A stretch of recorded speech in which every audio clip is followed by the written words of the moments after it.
Assalamualaikum warahmatullahi wabarakatuh. Selamat siang dan salam sejahtera. Puji syukur saya panjatkan kepada Allah Subhanahu wa Ta'ala atas kesempatan yang telah diberikan sehingga saya dapat mempresentasikan proposal rencana penelitian saya.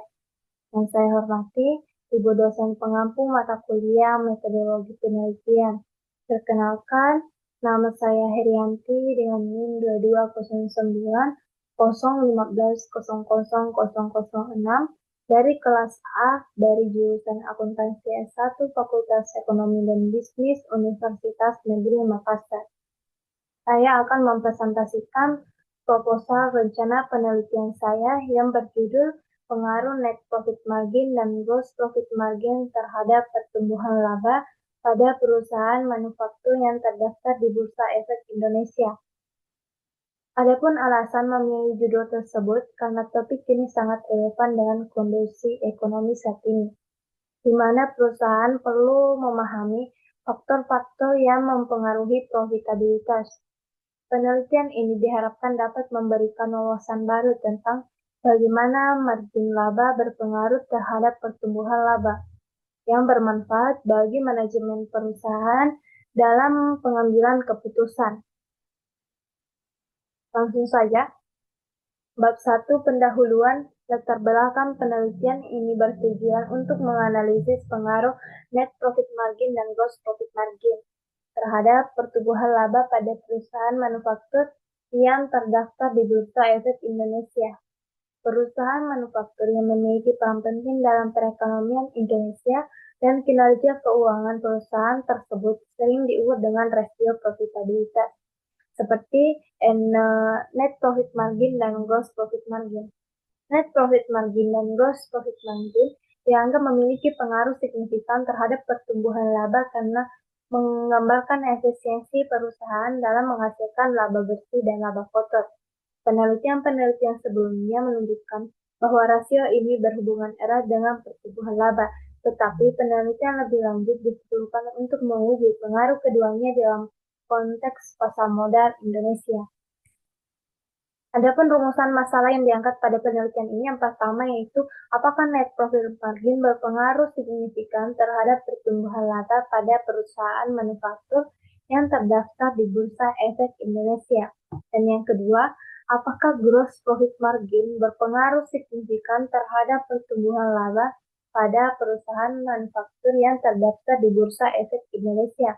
Dan yang ketiga, apakah net profit margin dan gross profit margin secara simultan berpengaruh terhadap pertumbuhan laba pada perusahaan manufaktur yang terdaftar di Bursa Efek Indonesia.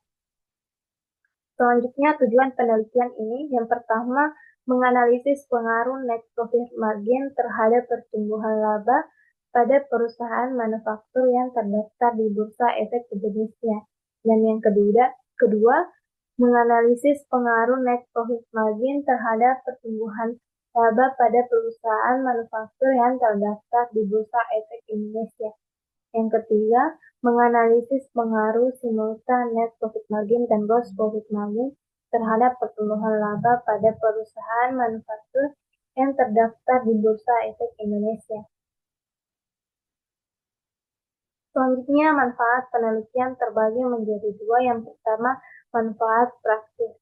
Memberikan informasi bagi perusahaan manufaktur, investor, dan regulator dalam pengambilan keputusan strategi.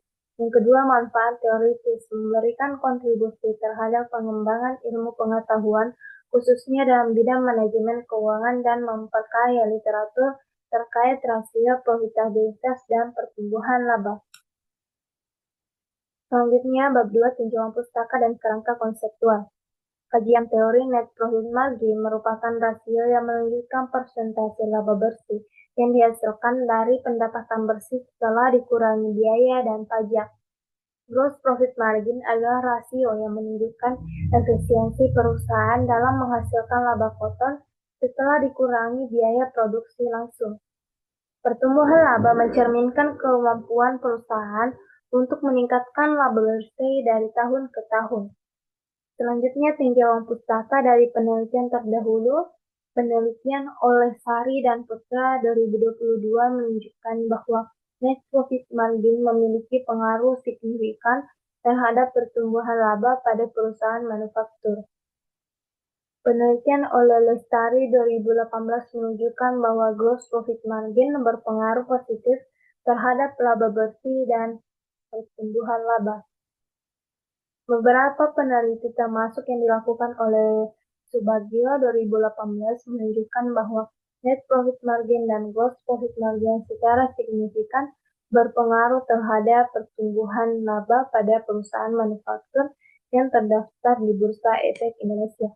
Kerangka berpikir dapat dilihat pada gambar variabel independen X1 net profit margin dan X2 gross profit margin. Dan variabel terikatnya itu pertumbuhan laba. Pada bab 3, metodologi penelitian. Variabel dan desain penelitian.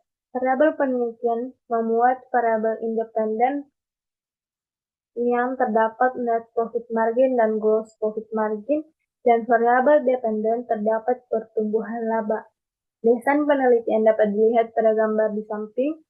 Penelitian ini menggunakan desain kuantitatif kausal yang bertujuan untuk mengetahui pengaruh variabel independen terhadap variabel dependen pada perusahaan manufaktur yang terdaftar di Bursa Efek Indonesia.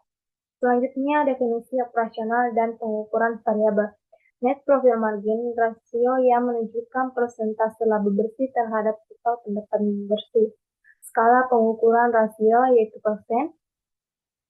Pengukuran variabel dapat dilihat pada gambar net profit margin. Gross profit margin rasio yang menunjukkan persentase laba bersih terhadap total pendapatan bersih. Skala pengukuran rasio persen. Pengukuran variabel gross profit margin dapat dilihat pada gambar. Pertumbuhan laba Y, persentase perubahan laba bersih dari tahun sebelumnya ke tahun berjalan dengan skala pengukuran rasio persen yang dapat dilihat pada gambar. Selanjutnya yaitu populasi dan sampel. Populasi dalam penelitian ini adalah semua perusahaan yang termasuk dalam kategori perusahaan subsektor hotel, restoran, dan pariwisata selama periode tahun 2021-2023. Sebanyak 9 perusahaan. Sampel diambil menggunakan purposive sampel. Penentuan jumlah sampel disesuaikan dengan ketersediaan data dan kriteria yang telah ditentukan. Selanjutnya yaitu teknik pengumpulan data. Jenis data sumber laporan keuangan tahunan perusahaan manufaktur yang diperoleh dari situs resmi Bursa Efek Indonesia atau sumber terpercaya lainnya. Metode pengumpulan datanya yaitu dokumentasi, mengunggah dan mengunduh dan mencatat data laporan keuangan tahunan perusahaan manufaktur yang relevan sesuai dengan periode penelitian, yaitu tahun 2021 sampai tahun 2023. Teknik analisis data menggunakan uji substantif deskripsi, uji asumsi klasi yang memuat uji normalitas, uji multikolinearitas, uji heteroskedastisitas, uji autokorelasi, analisis regresi linear berganda, uji hipotesis yang memuat uji T persia, uji F atau simulta, dan koefisien determinan. Pengolahan data dilakukan menggunakan software statistik seperti SPSS, EViews, atau Stata. Sekian dari presentasi saya. Dapat disimpulkan secara simultan kedua variabel ini memberikan kontribusi yang signifikan terhadap pertumbuhan laba, menegaskan pentingnya otomatisasi, efisiensi operasional, dan pengolahan biaya bagi keberlanjutan perusahaan. Penelitian ini juga memberikan wawasan bagi investor dan manajemen perusahaan dalam mengevaluasi kinerja keuangan dan merancang strategi pertumbuhan laba. Sekian dari saya. Mohon maaf jika ada salah kata. Terima kasih. Wabillahi taufiq wal hidayah. Wassalamualaikum warahmatullahi wabarakatuh.